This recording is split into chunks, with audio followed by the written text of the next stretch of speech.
Our concern with history doesn't simply end with what's real or what's physical. We also need to emphasize the idea that these things took place in terms of space and time.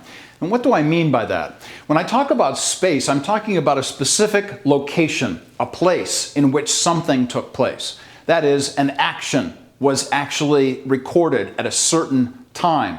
And that time, of course, is a moment in history. So when we stop to think about this, we are looking at, again, Acts chapter 1, for instance, where Luke actually emphasizes and says in that particular chapter that Jesus provided many proofs of the fact that he was alive. He presented himself to his disciples, who were indeed the eyewitnesses of the accounts that took place. So when we talk about a space-time event, I'm emphasizing the fact that the time was within a place or a location. Both of those things come together. You know what's interesting is that physicists tell us that matter, space, and time must all exist together, or none can exist without the third at all.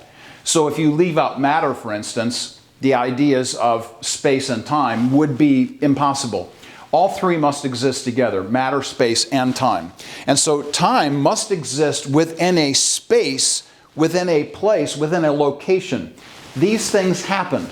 And when we talk about those things happening, we're talking about statements like Galatians 4:6, where it says that God, in the perfect time, sent his Son to a specific time, a specific location. So here we are talking about space-time events. And I utilize a calendar to emphasize the concept of the events.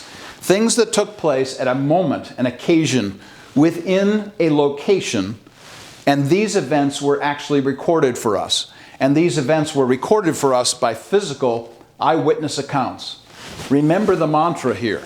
If you question a document's historicity, you begin to question its authority and its authenticity and ultimately its authority. The problem, of course, for the Christian is if this stuff never happened, then Christianity crumbles immediately, absolutely. But if indeed it did, and it did, we can go check the sources. We can check the documentation in history. If these things actually happened, then we must give an account to them. That is, we must sit up and take notice and decide, is this the direction I want to go, or do I want to reject it?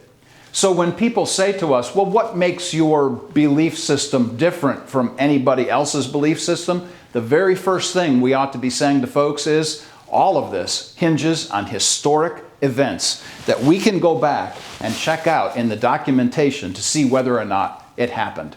And what happens is that Jesus demonstrates himself over and over again in these documents through these eyewitness accounts. And the emphasis of the historicity is true, the authenticity is true, and ultimately its authority for us is true as well.